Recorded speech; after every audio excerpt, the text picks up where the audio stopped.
Hey everyone, welcome back to the Warehouse channel. Today we are looking at the Orioles' upcoming game against the Tampa Bay Rays tonight at 7:05 Eastern today on July 25, 2022. And the Baltimore Orioles come to the game one game out of 500, with the Rays being 9 games over 500 at 52 and 43. This is the first game, obviously, of the Rays and Orioles series.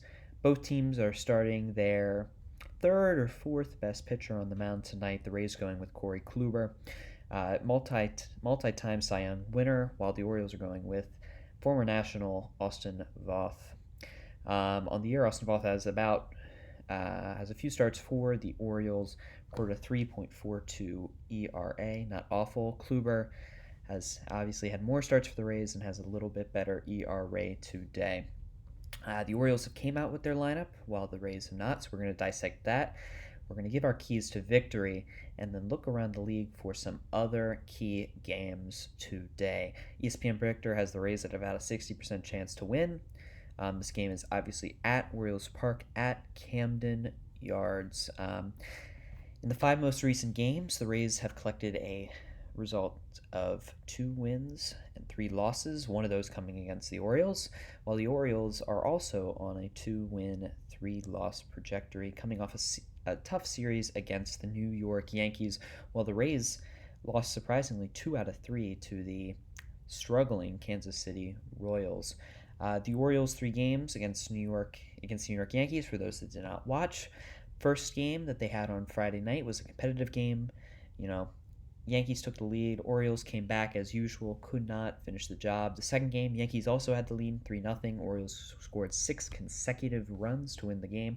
And then the final game, the Sunday get out of Dodge game, the Yankees won 6-0, pretty resounding victory. The Rays had a close 3 games against the Royals coming out on top in 2 of those, 6-3 and 4-2.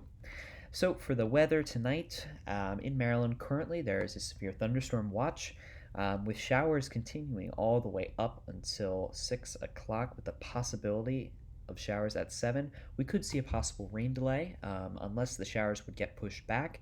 The game should be played possibly 30 minutes or an hour late, but it will be cooler than it has been over the weekend, with around 80s and 70s, high 70s for the game. For the Baltimore Orioles, they are starting with a different lineup than they usually start with, and one that is a slightly abridged lineup. You can call it a B-plus team. They have Mullins batting number 1, Rutschman in the second spot for his third game at the second spot, Mountcastle batting third, Santander batting fourth, Hayes fifth, Urias sixth, Odor seventh, McKenna and Arauz 8th and 9th, respectively, with Voth on the mound. Just dissecting this lineup, the first notable omission is Trey Mancini is not in the lineup and struggling as of late, has a big offer going on, and usually just a time for him to rest. There's trade rumors, but I don't see that coming to fruition as of now. Rutschman batting 2 means more at-bats for him. He's also the catcher for today's game for Austin Voth. Urias batting 6th. I would like to see Urias moved up in the future. Urias is on an absolute hot streak and an absolute tear. Would like to see him get more ABs. Odor batting 7th. Nothing crazy there. But the 2 notable players in the lineup are Ryan McKenna and Arauz. Arauz batting, I think, 165 since joining the team. Hasn't played a game since early July. McKenna, a defensive specialist, possibly makes up for Santander in right field. Santander DHing instead of Trey Mancini. Or Ryan Mountcastle today.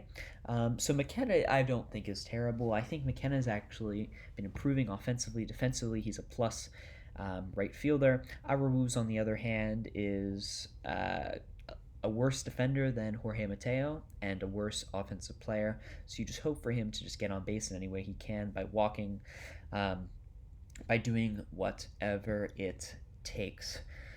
So for my keys to victory, I have, a few things for my keys to victory.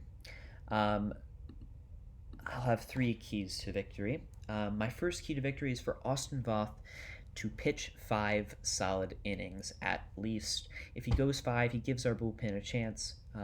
Playing against a Rays offensive team that has not been too great on the road this season, so you'd like to see him to just dominate. You'd like to see Rutschman frame those pitches well, but you want to see Voth go at least 5 innings and give our bullpen a chance to shut down the Rays. He can give up a run, give up 2 runs, give up 3, but you really want to see him go 5 or more innings shutting down the team. My second key to victory is get the top of the order working again. We've seen it in the bottom of the order that we can see here, and in the past few games, the bottom of the order has really been kickstarting these runs. I would love to see Mullins, Rutschman, Mountcastle, Santander, Hayes kick off something and start getting some runs. So my second key of the game is have your top of your lineup be the top guys. Get on base, get walks, hit home runs, do what they should be doing, and rely on the bottom of the lineup to play solid defense and get on base by walking, by taking a hit pitch, or by working the count to get those pitchers' hit counts up. My third key to victory is to play solid defense. You do not want to give up any errors for the Rays. They will make you pay. Rays are an incredibly solid team when it comes to making other teams errors, paying other teams errors, and making sure that those teams struggle when they commit errors or commit poor pitches. So you really got to be on your A game when it comes to just playing the game of baseball smart. And I'll add an abridged fourth key of the game, and that is for Abreu and McKenna to work the count. I think that most fans would be fine with them getting to a full count, with them seeing 6-7 pitches, striking out, grounding out, pop, whatever, but making sure that they are having productive at-bats. It does not have to be a home run. It does not have to be... They don't even have to get on base, just as long as they're being productive, bunting, maybe just trying to get on base and seeing that they actually want to achieve something towards the teams. And while we're at it, we'll take our score prediction for today.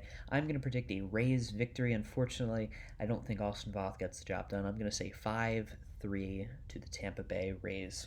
Other notable games going on right now and throughout the evening, pertaining to both teams, which are in the same division. Obviously, as you see, both the Blue Jays and the Yankees have a day off. However, the Red Sox are playing the Guardians, a very notable game for the wild card, as well as the Rangers-Mariners, another big game, and Angels-Royals in a certain sense. So the current standings as of now, we can check. The Rays are 13 games back of the Yankees,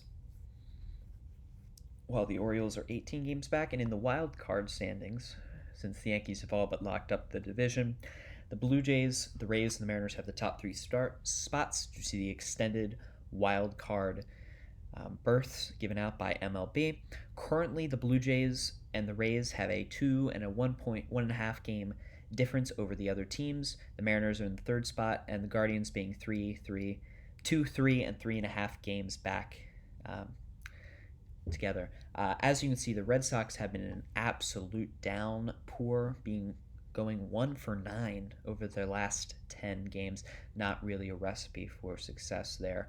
While all the top teams in this wildcard race outside of the Red Sox have winning records in their last 10 games. So it's anybody's race from the Orioles up. Many teams, I think that's 7 teams stacked for 3 spots. It's going to be exciting end of the year. Thank you all for checking out The Warehouse. This is the end of our first preview episode for the Orioles versus the Rays. Hopefully the game is played. Only expect a little bit of debate. Thank you all for checking out The Warehouse. Go Orioles, and a link to my socials in the bottom if you want updates as the game goes on. Thank you all for watching.